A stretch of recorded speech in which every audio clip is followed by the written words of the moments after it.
কেমন আছেন পূর্বপুরুষ মাটির ঘরে ভাই, দুদিন পরে যেই ঘরেতে হইবে আমার ঠাই। কেমন আছেন পূর্বপুরুষ মাটির ঘরে ভাই, দুদিন পরে যেই ঘরেতে হইবে আমার ঠাই। এমন দশা হবে ওরে ভেবে দেখি নাই, যাররা সমান আমল আমার হিসাব হবে ভাই। এমন দশা হবে ওরে ভেবে দেখি নাই, যাররা সমান আমল আমার হিসাব হবে ভাই। আমল ভালো করো মন, আমল ভালো করো, মাটির ঘরে কেউ কারো নাই, একাই জড়ো সড়ো।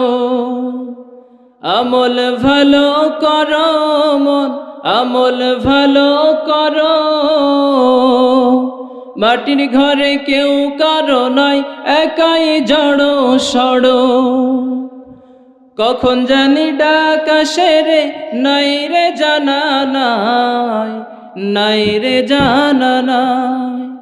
কেমন আছেন পূর্বপুরুষ মাটির ঘরে ভাই, দুদিন পরে যেই ঘরেতে হইবে আমার ঠাই। আল্লাহ আমার থাকলে খুশি শান্তি পাবো তবে, মরণকালে নবীর দিদার নসিবেতে হবে।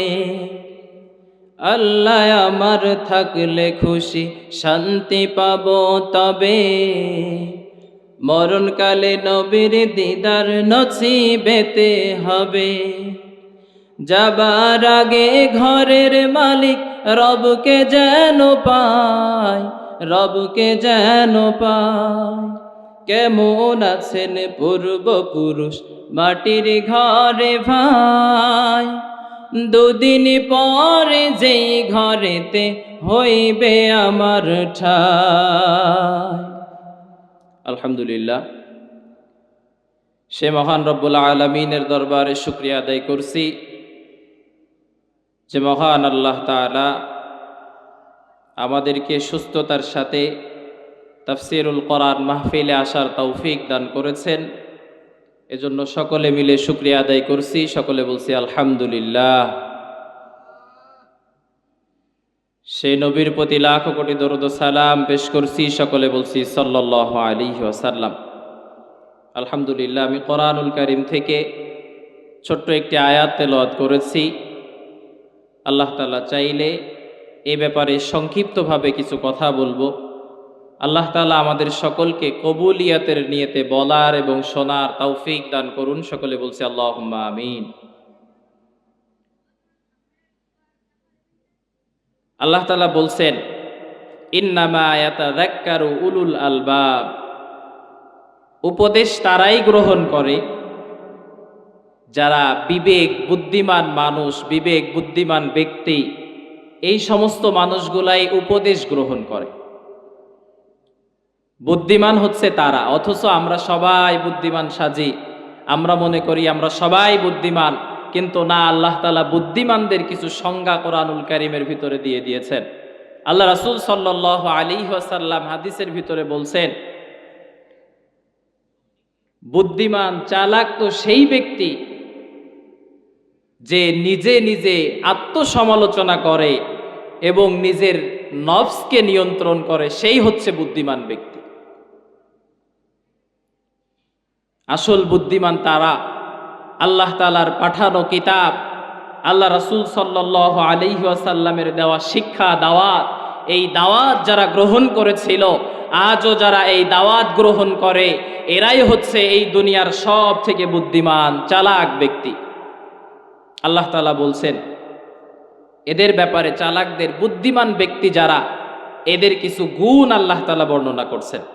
বুদ্ধিমানদের এক নম্বর গুণ আল্লাহ তাআলা বলছেন, الذين يوفون بعهد الله আল্লাহ তাআলা বলছেন বুদ্ধিমান তারা যারা আল্লাহকে দেওয়া প্রদত্ত অঙ্গীকারকে রক্ষা করে। আল্লাহ তাআলাকে যে অঙ্গীকার দিয়ে আমরা দুনিয়াতে এসেছি, এই অঙ্গীকার যারা রক্ষা করে এরাই হচ্ছে বুদ্ধিমান। কি অঙ্গীকার দিয়ে আমরা দুনিয়াতে এসেছিলাম? রূহের জগতে মহান রব্বুল আলামিন আমাদের সবাইকে একত্রিত করে আমাদেরকে সেই দিন প্রশ্ন করেছিল, আলাস্তু বিরব্বিকুম, আমি কি তোমাদের রব নয়?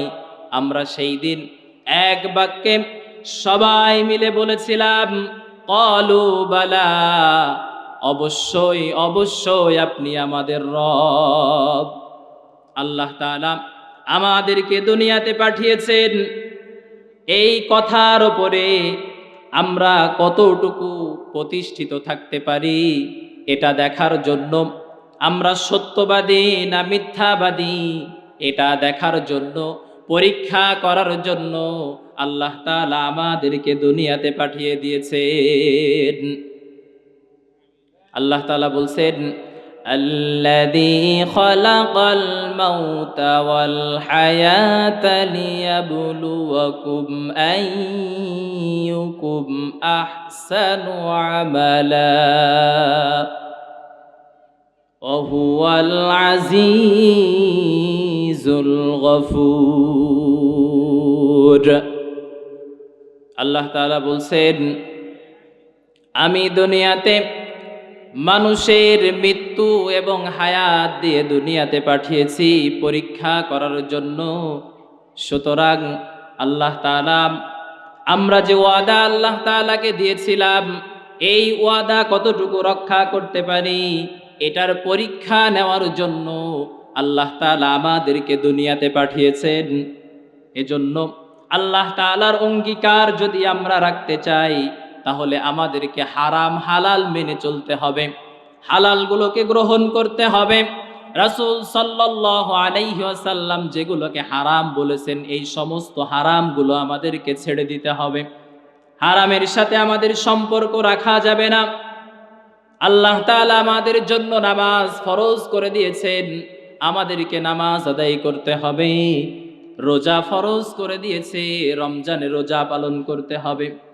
যাকাত ফরজ করে দিয়েছে, অর্থ সম্পদ থাকলে হিসাব করে বছরে বছরে আমাদেরকে যাকাত আদায় করতে হবে। সর্বোপরি কথা হচ্ছে, আল্লাহর দেওয়া অঙ্গীকার যদি আমাদের রক্ষা করতে হয়, সব থেকে গুরুত্বের সাথে যেই কাজটি আমাদের করতে হবে সেটা হচ্ছে এই দুনিয়াতে যেই কাজগুলো গোনার কাজ, নিষিদ্ধ কাজ, এই গোনার কাজ থেকে আমাদেরকে বিরত থাকতে হবে। দ্বিতীয় নাম্বার, বুদ্ধিমান ব্যক্তিদের দ্বিতীয় নাম্বার গুণ আল্লাহ তাআলা বর্ণনা করছেন। আল্লাহ তাআলা বললেন, ওয়ালা ইয়ানকুদুনাল মিসাক।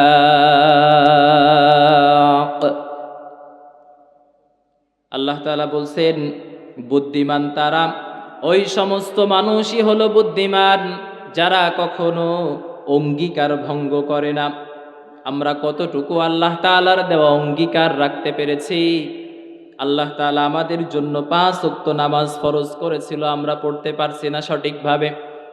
আল্লাহর দেওয়া অঙ্গীকার আমরা রক্ষা করতে পারছি না, অথচ আল্লাহ তাআলা বললেন বুদ্ধিমান তারা যারা আমার দেওয়া অঙ্গীকার, আমার কাছে যে অঙ্গীকার দিয়েছিল এই অঙ্গীকার রক্ষা করে, এই মানুষগুলো হচ্ছে বুদ্ধিমান। এজন্য যদি আমরা বুদ্ধিমান দাবি করে থাকি, জ্ঞানী মানুষ দাবি করে থাকি, তাহলে আমাদেরকে আল্লাহর দেওয়া অঙ্গীকার রক্ষা করতে হবে। 3 নাম্বার,